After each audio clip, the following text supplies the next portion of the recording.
হচ্ছে ব্র্যাক অফিসের সাইনবোর্ড। এটা ব্র্যাক অফিস এবং রোড। ব্র্যাক অফিসের পাশে বিল্ডিং, ওইদিকে দোকান পাট একটু দূরে।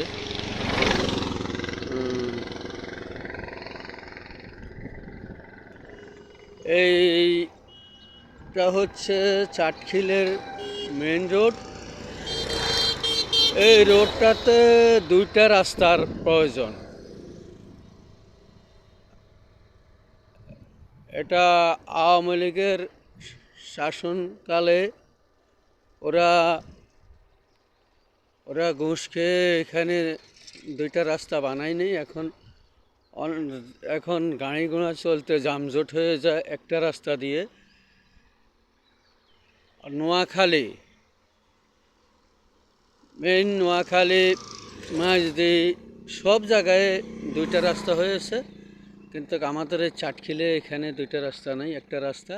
মানুষের যানজটে বহু সমস্যা হচ্ছে।